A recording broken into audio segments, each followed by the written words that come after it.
राम राम दोस्तों, मेरी माताएं, बहनें और मेरी बेटियों सभी को हार्दिक शुभकामनाएं। नवरात्र के छठे नवरात्र की आज माता का छठा स्वरूप माँ कात्यायनी, इसकी व्रत कथा मैं आपको सुनाऊंगा।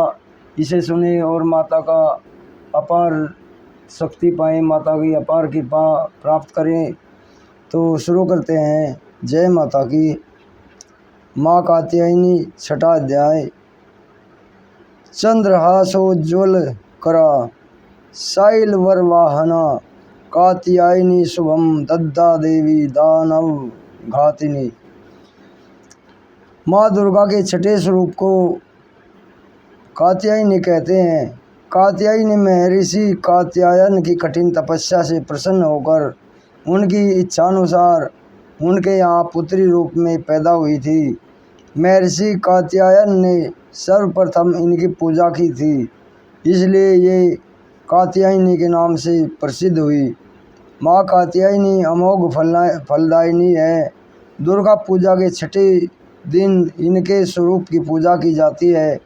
इस दिन साधक का मन आज्ञा चक्र में स्थित रहता है। योग साधना में इस आज्ञा का चक्र अत्यंत ही महत्वपूर्ण स्थान है। इसमें चक्र का अत्यंत ही महत्वपूर्ण स्थान है। इस चक्र में स्थित मन वाला साधक माँ कात्यायनी के चरणों में अपना सब कुछ न्यौछावर कर देता है। भक्त को सहज भाव से माँ कात्यायनी के दर्शन प्राप्त हो जाते हैं। इनका साधक इस लोक में रहते हुए भी अलौकिक तेज से युक्त हो जाता है। जय माता दी। अब इसकी कथा है।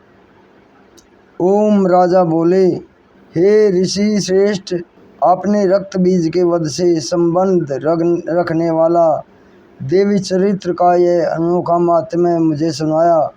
रक्त बीज की मृत्यु के बाद शुंभ निशुंभ दैत्यों ने क्या किया, मैं आपसे जानना चाहता हूँ। ऋषि बोले, रक्त बीज के मारे जाने पर शुंभ निशुंभ क्रोध में भर गए। दैत्यों की प्रधान सेना को लेकर निशुंभ देवी से युद्ध करने आया। महापराक्रमी भी शुंभ भी सेना सहित चंडिका देवी को मारने के लिए आगे बढ़ा।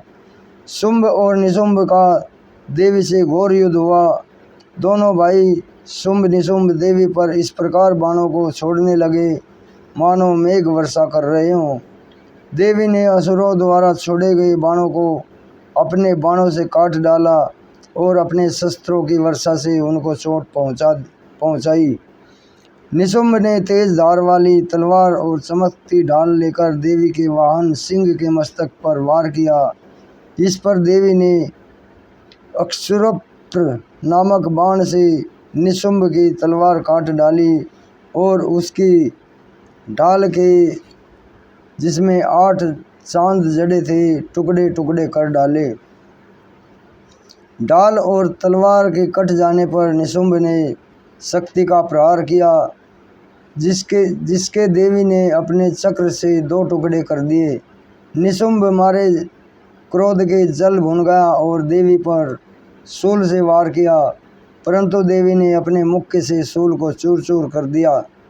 इसके बाद देवी पर उसने गदा से प्रहार किया। देवी ने त्रिशूल से गदा को काट डाला। अब वह फरसा लेकर देवी की ओर लपका। देवी ने अपने तीखे बाणों से घायल कर दिया। अपने भयानक पराक्रमी भाई निशुंभ के घायल हो जाने पर शुंभ क्रोध से भर गया और देवी अंबिका को मारने के लिए दौड़ा। शुंभ रथ पर बैठा था, उसके 8 भुजाएं थी। वह भयंकर शस्त्र शोभायमान थे। वह अपनी भुजाओं से सारे आकाश को ढांपकर शोभायमान हो रहा था।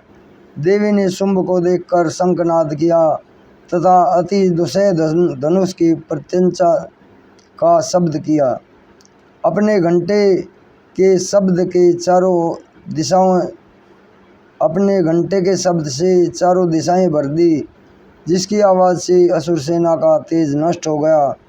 देवी के सिंह ने भी अपनी दाढ़ से, जिसे सुन बड़े बड़े बलवानों का मद चूर हो जाता है, आकाश पृथ्वी और 10 दिशाओं को पूरित कर दिया।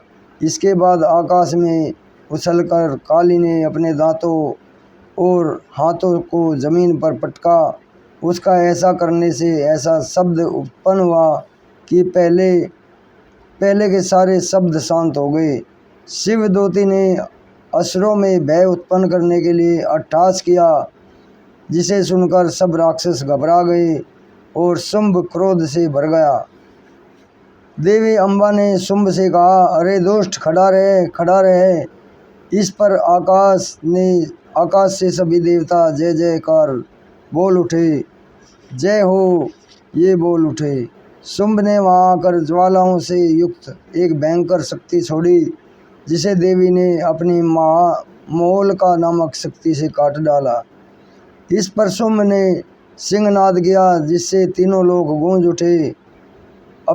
उठे और सिंहनाद का इतना घोर शब्द हुआ कि उसने पहले के नाद को दबा दिया। शुंभ द्वारा चलाए गए बाणों को देवी द्वारा चलाए गए बाणों को शुंभ ने काट दिया।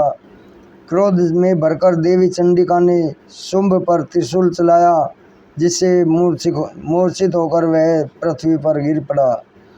जब उसकी मूर्छा दूर हुई तो वह हाथ में धनुष लेकर देवी अम्बा, देवी काली तथा सिंह को घायल करने लगा। इसके बाद शुंभ ने 10,000 भुजाएं धारण कर चक्र आदि आयुधों से देवी को आच्छादित कर दिया। दुर्गम विपत्तियों का विनाश करने वाली दुर्गा ने क्रोध में भरकर उस सब चक्रों तथा बाणों को अपने चक्र तथा बाणों से काट डाला। असुर सेना से घिरा हुआ निशुंभ बड़ी तेजी से गदा लेकर देवी पर लपका। निशुंभ के आते ही देवी ने क्षीण धार वाले खड्ग से उसकी गदा को काट डाला। अब निशुंभ ने त्रिशूल लेकर आक्रमण किया तो देवी दुर्गा ने वेग से अपने शूल से निशुंभ का वक्ष स्थल छेद डाला। शूल से विदीर्ण हो जाने पर निशुंभ की छाती से एक दूसरा महाबली और पराक्रमी पुरुष खड़ी रहे कहता हुआ निकला। उसको देखकर देवी ने बड़ी जोर से ठहाका लगाया। अभी वह निकलने भी नहीं पाया था कि देवी ने उसका सिर काट दिया। सिर कटते ही वह पृथ्वी पर गिर पड़ा। इसके बाद सिंह दहाड़ कर असुरों का भक्षण करने लगा। काली और शिवदूती भी राक्षसों का रक्त पीने लगी। कौमारी की शक्ति से कितने भी महादैत्य नष्ट हो गए। ब्रह्मा जी के कमंडल के जल से कितने ही असुर समाप्त हो गए। कई दैत्य माहेश्वरी के त्रिशूल से विदीर्ण होकर पृथ्वी पर गिर पड़े और कई वराही के प्रहारों से छिन्न भिन्न होकर धराशायी हो गए।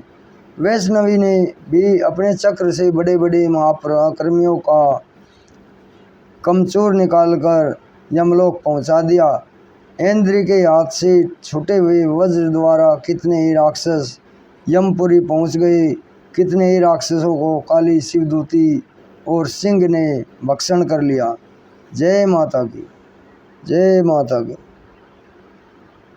तो ये माता का 6ठे स्वरूप को आपने कथा सुनी।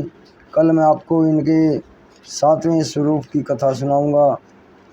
अब आगे कल मिलूँगा। इजाज़त दीजिए मुझे। मेरी माताएं बहनें अपना आशीर्वाद मेरे ऊपर भी बनाए और मेरी बेटियों को मेरी तरफ से बहुत बहुत शुभकामनाएं, मेरा आशीर्वाद। तो जय माता की, जय बाबा नीम करोली महाराज जी की, जय हनुमान जी की, जय श्री राम।